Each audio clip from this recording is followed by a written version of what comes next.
Irmãos, a graça e a paz do nosso Senhor e Salvador Jesus Cristo. Que bom podermos estar nesta manhã mais uma vez reunidos. E eu quero nessa manhã dar continuidade à palavra que eu vinha tratando sobre vida discipular. Eu queria convidar você a abrir a sua Bíblia aí no livro de 1 João, capítulo 2. Nós vamos ler do versículo 2, do versículo 1, ao versículo 6. Diz assim a palavra do Senhor: Meus filhinhos, escrevo-lhes estas coisas para que vocês não pequem. Se, porém, alguém pecar, temos um intercessor junto ao Pai, Jesus Cristo, o justo.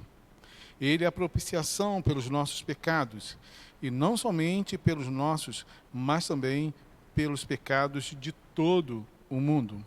Sabemos que o conhecemos, e sabemos se obedecemos os seus mandamentos. Aquele que diz, eu conheço, mas não obedece os seus mandamentos, é mentiroso e a verdade não está nele. Mas se alguém obedece a sua palavra, nele verdadeiramente o amor de Deus está aperfeiçoado. Desta forma sabemos que estamos nele. Aquele que afirma que permanece nele, deve andar como ele andou. Vou repetir mais uma vez o versículo 6, que diz assim: aquele que afirma que permanece nele, deve andar como ele andou. Vamos orar nesse momento? Pai amado, Pai querido, nós agradecemos ao Senhor por podermos estar aqui, ó Deus, nesta manhã, reunidos, ó Pai, como igreja, ó Pai, via internet, mas, ó Deus, ó Pai, comungando aqui nessa comunhão da palavra do Senhor. E nós pedimos que a Tua palavra encontre lugar em nossos corações. De maneira, Deus, que, ó Pai, essa palavra possa transformar a nossa maneira, Deus, de enxergar a vida, de enxergar o mundo e de lidar, ó Deus, com a circunstância do mundo, vivendo de uma maneira, como Paulo diz em Filipenses, capítulo 1, de maneira digna do Evangelho de Cristo. Nos ajude, ó Deus, esteja conosco neste momento, durante esse tempo, ó Deus, da palavra do Senhor. Amém.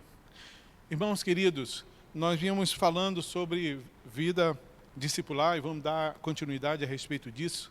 E pensando, né, na vida discipular, na vida de um discípulo é um seguidor, nós falávamos na vez passada, é aquele que segue o seu mestre, aquele que anda de acordo com os ensinamentos do mestre.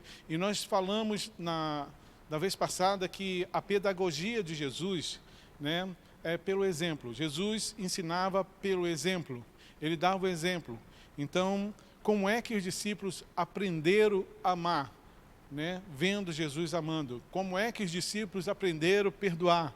Vendo Jesus perdoando. Como é que os discípulos aprenderam também a lidar com as circunstâncias da doença, da enfermidade?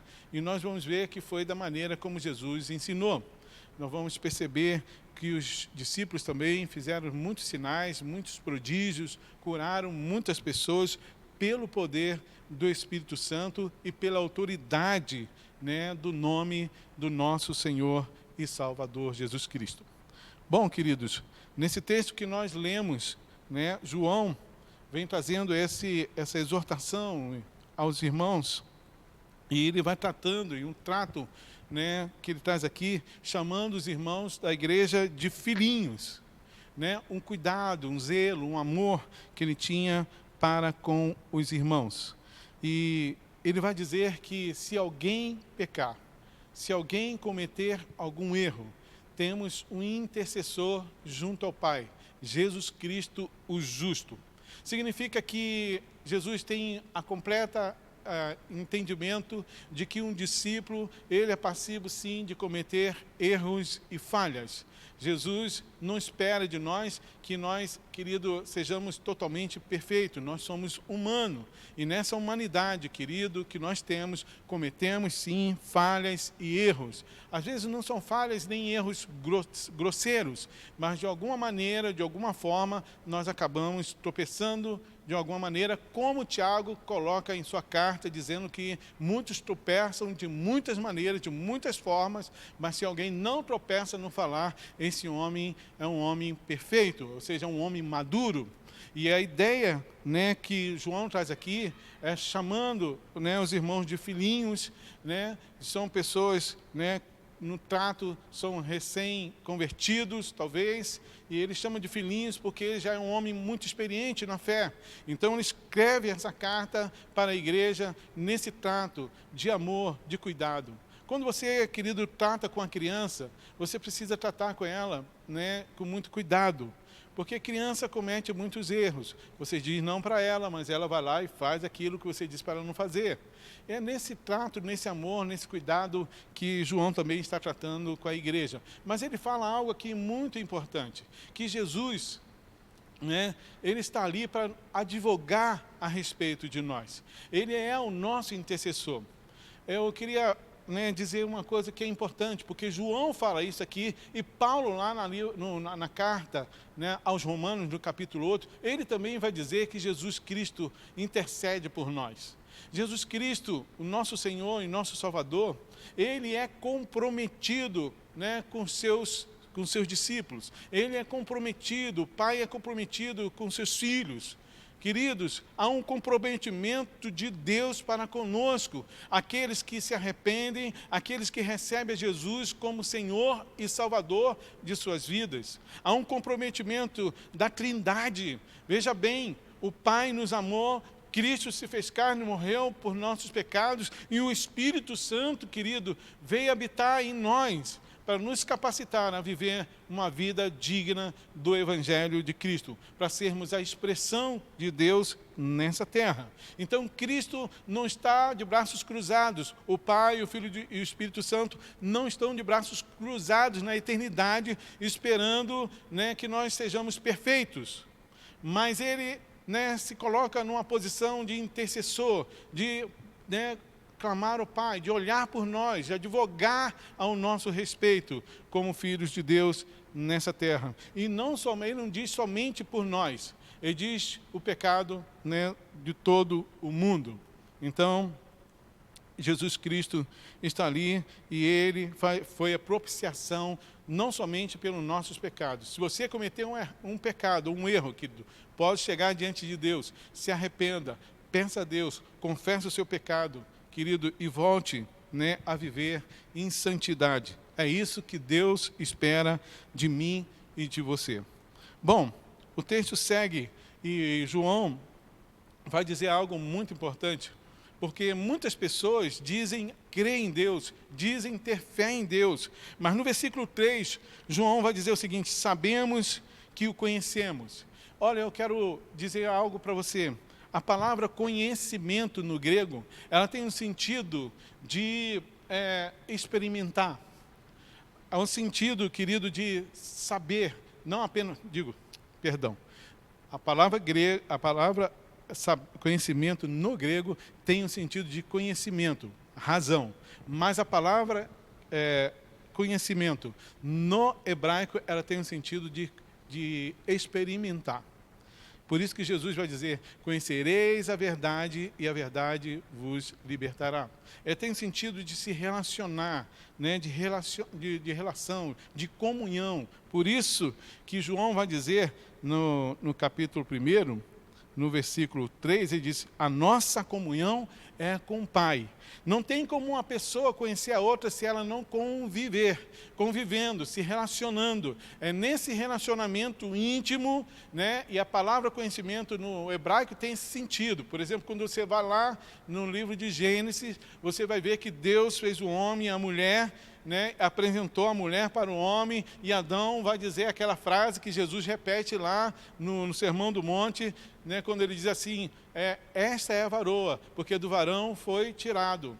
Né? Por isso deixará o homem pai e mãe, se unirá à sua mulher, os dois serão uma só carne. Foi Adão que disse isso. Jesus, né, assinou embaixo quando estava falando a respeito do divórcio. Ele disse, não foi assim desde o início. Antes, deixará o homem, pai e mãe, se unirá à sua esposa, os dois serão uma só carne.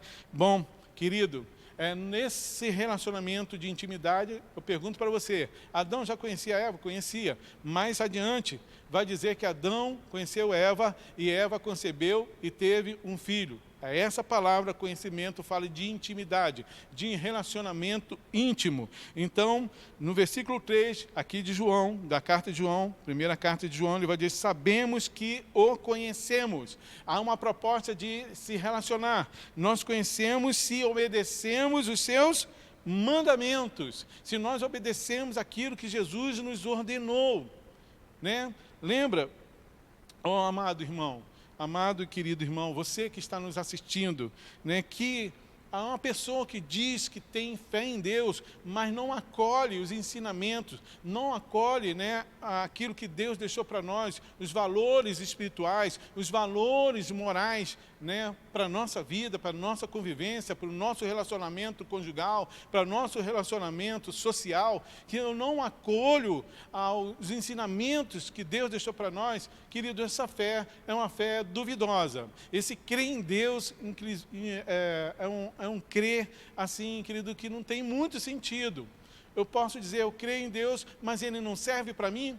Eu creio em Deus, mas sua lei não serve para mim. Então, quando João está ensinando, e se eu sou um discípulo de Jesus, e se eu me digo um discípulo de Jesus, e essa é a proposta que o Senhor Jesus tem para nós nós vivamos, né, conforme tudo aquilo que Ele nos ensinou, e você vai descobrir tudo aquilo que Jesus ensinou, né, lá no Sermão do Monte, nos Evangelhos e nas Epístolas Apostólicas. Né? Todas as cartas apostólicas estão lá, os ensinamentos de Jesus, porque a doutrina apostólica, as doutrinas apostólicas, não são dos apóstolos, são de Cristo. Foi Cristo que deu e eles estão ensinando a igreja.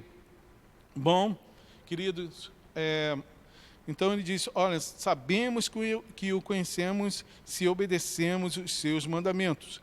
Versículo 4 diz que aquele que diz que eu conheço, mas não obedece os seus mandamentos, é mentiroso. Ou seja, então é como eu estava dizendo, se eu creio em Deus, que eu digo que tenho fé em Deus, mas eu não obedeço os mandamentos do Senhor, eu não sigo, né, conforme aquilo que Jesus ensinou, conforme aquilo que os evangelhos, né, ensinam, conforme aquilo que os apóstolos ensinam, então essa fé ela é falsa. Tenha cuidado, porque Jesus não nos chamou para sermos membros de uma instituição. A instituição tem o seu lugar. Essa parede, essas cadeiras, esse espaço tem o seu lugar. O fato de estarmos reunidos neste lugar, a nossa liturgia, ela tem o seu lugar, querido. Quando nós vivemos de maneira que agrada o coração de Deus, vivendo essa vida discipular, vivendo Deus como discípulo de Jesus, seguindo, né, os passos de Cristo, ou seja, seguindo a maneira como Jesus viveu neste mundo, né? Então, essa é a proposta do Evangelho.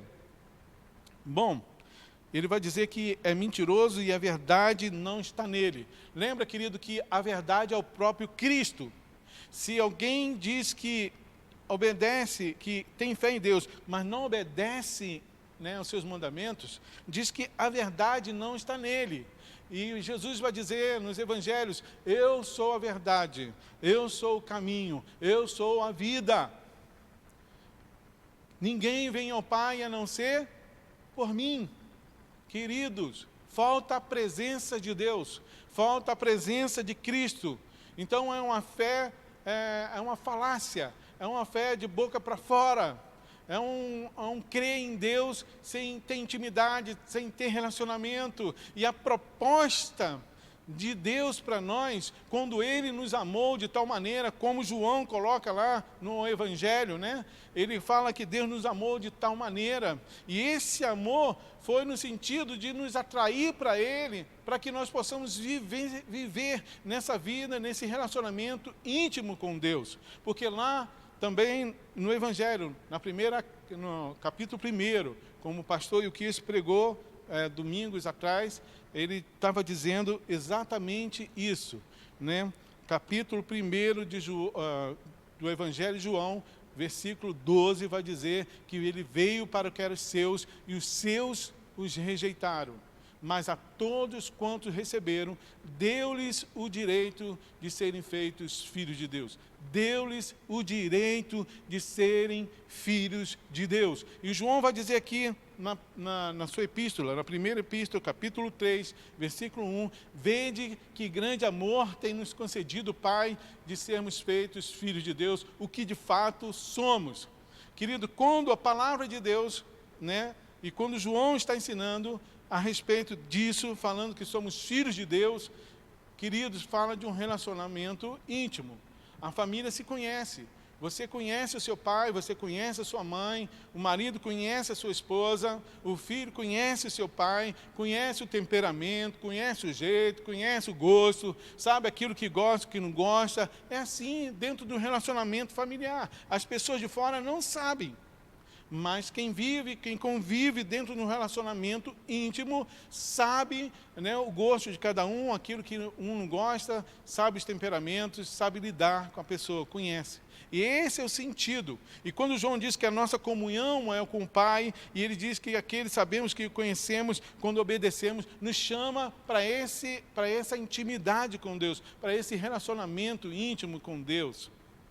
E aí, querido, está o primeiro ponto que é importante: conhecer o nosso Senhor, conhecer, né, o nosso Mestre, conhecendo, né, o seu caráter, conhecendo a sua obra, conhecendo a sua vida. Essa é a proposta, querido, de Deus para nós. Foi para isso que Jesus se manifestou, se fez carne.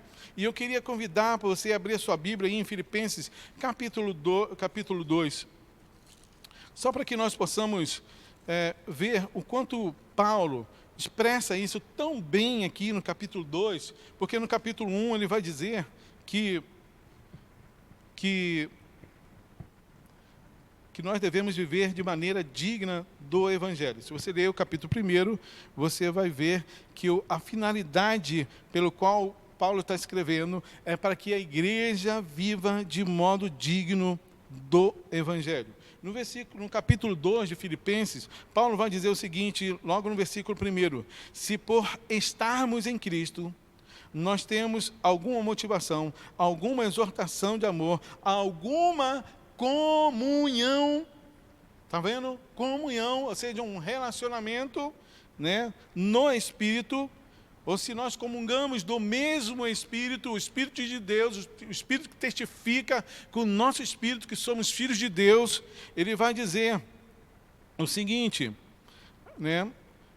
Alguma profunda afeição e compaixão complete a minha alegria, tendo o mesmo modo de pensar, o mesmo amor, um só espírito, uma só atitude. Nada faça por ambição egoísta ou por vaidade, mas humildemente considere uns aos outros superior a si mesmo. Cada um cuide não somente dos seus interesses, mas também dos interesses dos outros. Sejam a atitude de vocês a mesma de Cristo Jesus.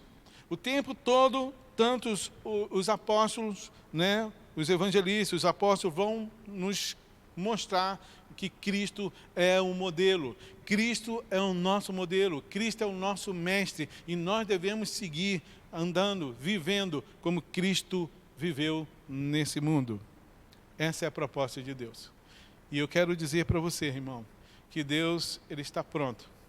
Lá em Jeremias capítulo 29 e no capítulo 30, 31, Deus vai trazer as expressões que o profeta traz nesses capítulos. É uma expressão de desejo de Deus e que nós o busquemos. Por exemplo, lá no capítulo 29, a partir do versículo 11, mais adiante, versículo 12, 13, por ali, você depois abre a sua Bíblia, lá em Jeremias, capítulo 29, e você vai observar que o profeta vai dizer o seguinte: olha, então vocês me buscarão e vocês me acharão, quando vocês me buscarem de todo o coração. Eu vou me deixar ser achado por vocês. Queridos, há um grande desejo de Deus. Foi para isso que Deus nos criou. Foi para isso que o homem foi criado, para viver em intimidade, em comunhão com Deus. Sabe por que este mundo está nesse colapso? Sabe por que vivemos um colapso social? Sabe por que vivemos um colapso mundial? Né? Queridos, é porque o homem vive afastado, distante de Deus. Porque, querido, sem Deus, querido, tudo vai se perdendo. O propósito de existir, o propósito da vida, o homem anda perdido neste mundo, não sabe o propósito da sua existência, o motivo pelo qual ele existe. E quando nós descobrimos o sentido pelo qual nós existimos, queridos, não tem como você não ser feliz. Você, querido, encontra sentido para a sua vida. Tudo na sua vida encontra sentido quando você encontra Cristo, quando você encontra Deus, quando você entende o propósito eterno de Deus. Toda a sua vida encontra sentido, e tudo faz sentido na sua vida. Faz sentido trabalhar, faz sentido estudar, faz sentido casar-se, faz sentido constituir família. Querido, tudo encontra sentido quando nós entendemos o propósito pelo qual nós fomos criados e existimos neste mundo, para vivermos em comunhão com Deus. Inclusive, querido, eu quero dizer uma coisa para vocês. Jesus se fez carne e habitou entre nós, morreu pelos nossos pecados, para resolver a questão da eternidade. Nós vivíamos uma eternidade, estávamos condenados, como Paulo coloca lá no livro de Romanos, capítulo 5. Nós éramos inimigos de Deus, estávamos condenados, nós estávamos destituídos. No capítulo 3 de Romanos, Paulo vai dizer isso: estávamos destituídos da glória de Deus, da presença de Deus, mas Cristo ao seu tempo morreu por nós, para que nós pudéssemos ser reconciliados com Deus. E essa reconciliação com Deus trouxe de volta para nós essa graça que Deus tem para com a nossa vida, de nós sermos feitos filhos de Deus. Nós fomos feitos para viver em comunhão com Deus como uma família.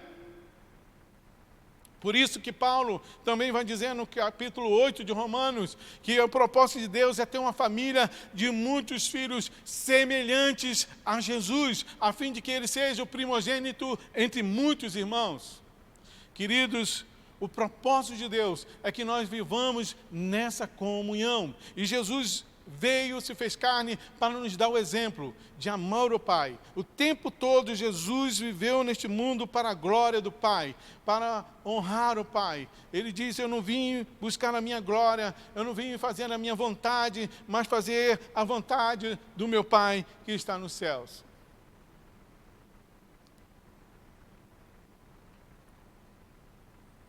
Paulo deixa essa exortação para a igreja de Filipenses. Seja a atitude de vocês a mesma de Cristo Jesus. Ele esvaziou-se de si mesmo. E esse é o sentido, querido. O homem precisa abandonar o seu superego. O homem tem esse sentido, o ser humano tem esse superego. Ele se acha o seu próprio Deus. Ele quer conduzir a sua própria vida. Ele quer, na verdade, o favor de Deus. Ele quer a bênção de Deus, mas ele não quer o Deus da bênção dirigindo, conduzindo. Ele não quer obedecer a Deus. Essa é a condição do ser humano. Pastor, mas como é que eu faço para me tornar um discípulo de Jesus? Como é que eu faço para ser um discípulo de Jesus? Eu quero seguir a Jesus, quero conhecer a Cristo, eu quero conhecer a Cristo para além da religião evangélica. Eu quero conhecer esse Cristo, esse que se fez carne. Eu quero ter essa comunhão com Ele, como João coloca, a nossa comunhão com o Pai e com o seu Filho. Ou é com Cristo e o Pai, o Espírito Santo. É isso que João está dizendo. Irmãos, eu quero que vocês tenham essa comunhão que eu tenho com o Filho, que eu tenho com o Pai, que eu tenho com o Espírito Santo, filhinhos, queridos, eu estou escrevendo para que vocês não pequem. Eu estou escrevendo para que vocês tenham conhecimento. Eu estou escrevendo para vocês para que vocês possam viver, experimentar, se relacionar e viver nessa comunhão com Deus, Pai. Porque se vocês viverem assim, queridos, vocês vão viver como homens maduros. Mas se alguém pecar, mas se alguém falhar, está condenado eternamente? Não. Jesus é propiciação pelos nossos pecados. E não somente pelos nossos pecados, mas pelo pecado de todo o mundo. E a proposta, queridos, que Deus tem é essa. Pastor, como é que eu faço então para ser um discípulo de Jesus? É fácil, queridos. Abra sua Bíblia aí, Mateus capítulo 4. Quando Jesus começa o seu ministério, ele começa com uma palavra que João já vinha trazendo lá atrás. João, o profeta. Profeta João. Então ele traz aqui esse texto, Mateus capítulo 4, versículo 17, quando Jesus começa o seu ministério. Daí em diante, Jesus começou a pregar, dizendo: arrependam-se, pois o reino de Deus está próximo. A palavra arrependimento tem um sentido de mudança de mente, ou mudança de direção. Arrependam-se de que eu preciso me arrepender, pastor? Arrependa-se de viver uma vida independente de Deus. Arrependa-se de viver independente de Deus, mesmo você tendo conhecimento, mesmo você tendo uma fé, mesmo você tendo uma crença que Deus existe, mas você segue vivendo de maneira independente de Deus. E João relata exatamente isso na sua epístola, na sua carta, na primeira carta, quando nós estamos lendo aqui, capítulo 2, aquele que diz que crê em Deus, mas não obedece os seus mandamentos, é mentiroso e não conhece a verdade, não está nele. Ele não tem comunhão com Deus, Cristo não está nele. Falta a presença de Deus. E a proposta, querido, para que você possa ser um discípulo de Jesus, é arrependimento. Tem a ver também com aquilo que Jesus está dizendo lá no Sermão do Monte, no versículo 3, quando ele diz: bem-aventurados os pobres em espírito, pois deles é o reino dos céus. Ou seja, o reino dos céus, um discípulo é aquele que se arrependeu, mudou de rota, mudou de mente, mudou, querido, a sua mentalidade, se voltou para Deus. E é esse ser, é esse homem, que a Bíblia, que Jesus diz que é bem-aventurado, que é feliz, um homem que reconhece a sua necessidade de Deus e se volta para Ele. Desses é o reino dos céus. Então, essa é a proposta do Senhor. E, queridos, é um grande privilégio servir a Deus. E eu queria dizer uma coisa para você. O discípulo de Jesus, ele está comprometido com o propósito eterno de Deus. Uma pessoa que segue o mestre, ele está comprometido não somente com o ensinamento do seu mestre, mas com o propósito pelo qual o mestre existe e vive.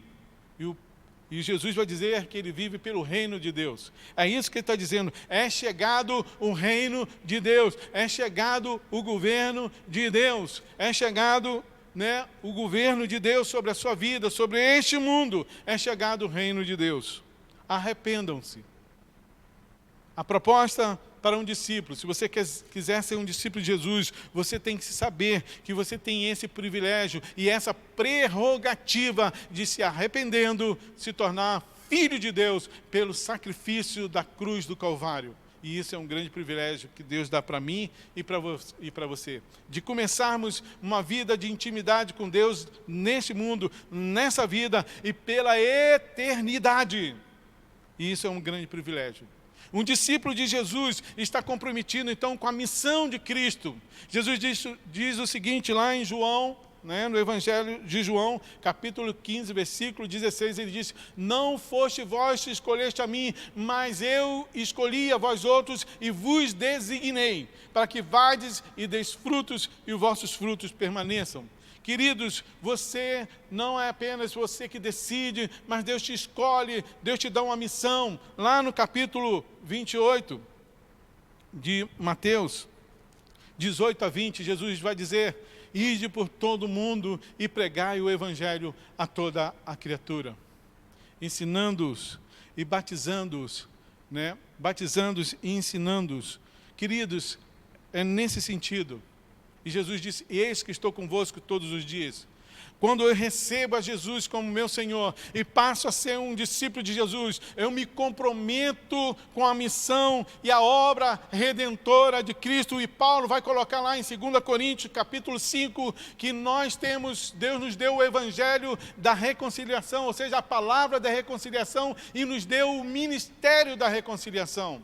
Ou seja, queridos, nós fomos reconciliados com Cristo para viver nessa intimidade com Ele, para, querido, viver nessa comunhão com Cristo, com o corpo de Cristo, e também, queridos, para sermos os instrumentos de reconciliar o homem com Deus. E isso é um grande privilégio que Deus deu para mim e para você também. Esse privilégio não é para o evangelista, não é só para o apóstolo, não é para o pastor, não é para o mestre somente, é para todos os discípulos. Todos os discípulos somos todos nós.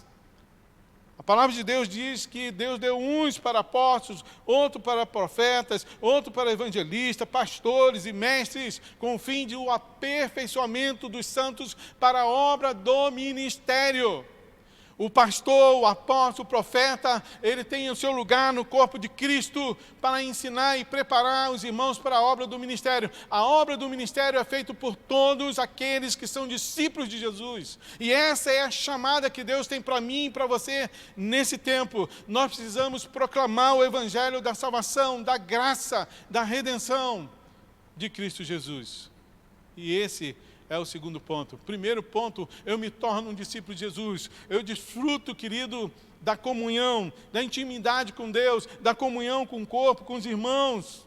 E nessa comunhão, eu vou praticando aquilo que as cartas apostólicas, os ensinamentos de Cristo vai nos propôs, de perdoar uns aos outros, porque em algum momento, querido, nós vamos cometer falha.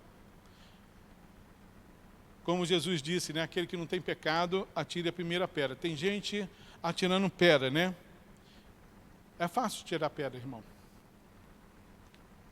Taca pedra no pastor, taca pedra no diácono, taca pedra nos irmãos, querido, taca pedra no outro. Não é difícil. É fácil fazer isso. Mas essa não é a proposta do Evangelho.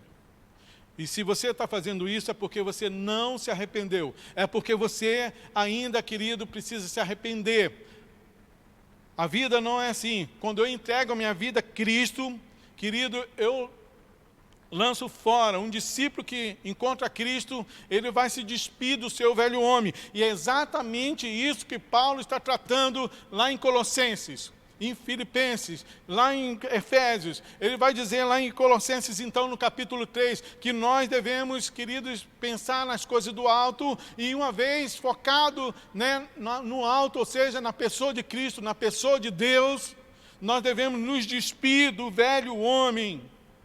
Nós precisamos mudar a nossa linguagem, nós precisamos mudar a nossa maneira de viver, de existir neste mundo. Nós devemos nos revestir do novo homem, é o que Paulo está propondo lá no capítulo 3 de Colossenses. Tu abre a sua Bíblia lá, meu irmão, dá uma lida, não é nada difícil, não precisa ser teólogo para entender, não. Porque está escrito em letras bem, assim, bonitas, para que você possa compreender bem. Você pode até ter pouca leitura, mas você vai ter uma boa compreensão daquilo que Paulo está escrevendo. E Paulo, no capítulo 12, vai dizer: irmãos, mude a sua mente, renova a sua mente. Muda, transforma né? Transforme-se pela renovação do vosso entendimento. Mude a sua mente. Você não pode continuar sendo o mesmo. Quando você encontra Cristo, você não pode continuar sendo o mesmo. Você precisa mudar. Essa é a proposta do Evangelho para nós, sermos discípulos de Jesus. Amém, queridos? Eu